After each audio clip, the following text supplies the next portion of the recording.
در لایتناهای حیات آنجا که ساکنم، هرچند زندگی همواره دگرگون می گردد، همه چیز عالی و کامل و تمام عیار است.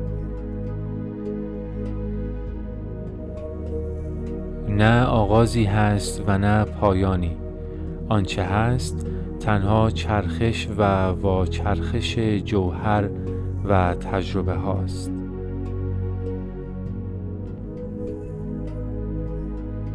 زندگی هرگز مانده و ایستا و کهنه نیست، زیرا هر لحظه همواره سرشار از طراوت و تازگی است.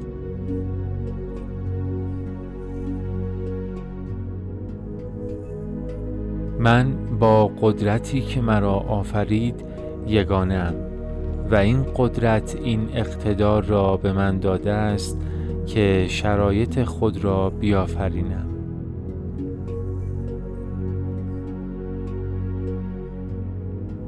من از این آگاهی شادمانم که قدرت ذهنم در اختیار من است و هر گونه که می‌خواهم به کارش می‌برم.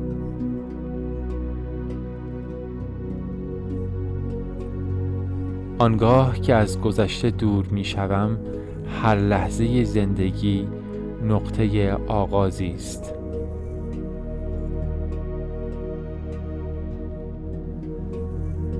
اینک، این لحظه، اکنون و اینجا برای من نقطه آغازی است.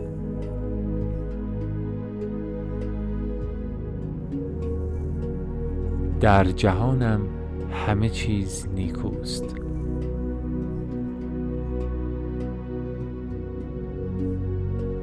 در لایتناهای حیات آنجا که ساکنم، همه چیز عالی و کامل و تمام عیار است.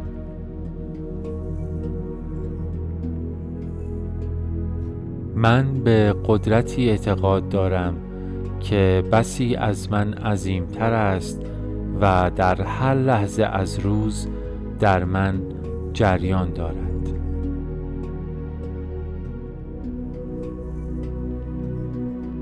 من با این آگاهی که تنها یک عقل بر این عالم حاکم است، خود را به روی حکمت درون می گشایم.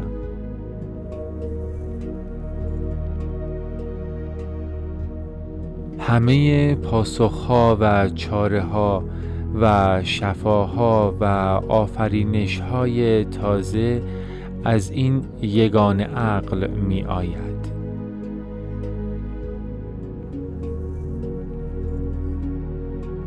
در جهانم همه چیز نیکوست.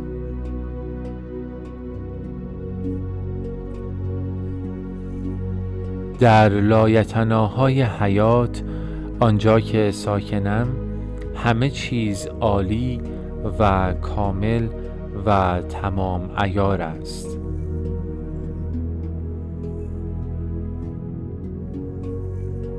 من همواره در حمایت و هدایت الهی قرار دارم.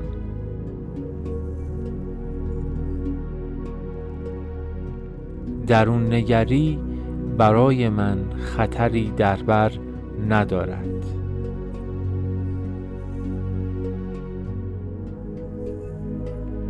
من فراتر از شخصیت و گذشته و حال یا آینده‌ام هستم.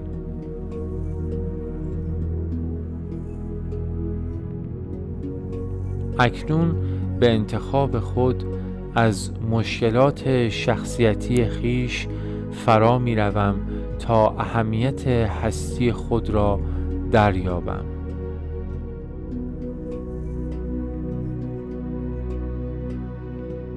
من کاملا مشتاقم که خویشتن دوستی را بیاموزم.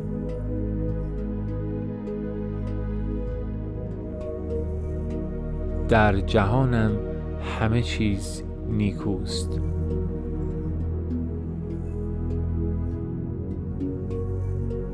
در لایتناهای حیات، آنجا که ساکنم، همه چیز عالی و کامل و تمام عیار است.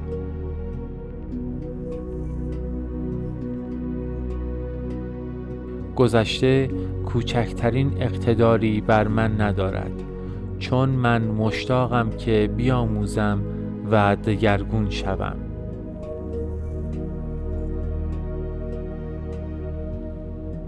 مشتاقم از جایگاه همکنونم آغاز کنم و اتاقهای خانه ذهنم را پاک گردانم.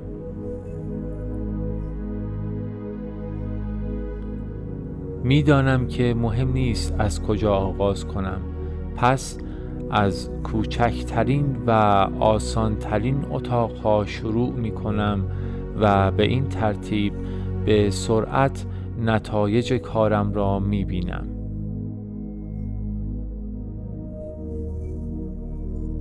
از اینکه خود را میان این ماجرا می بینم به وجد در می آیم، زیرا می دانم دیگر بار همین تجربه را نخواهم آزمود. مشتاقم خود را آزاد کنم.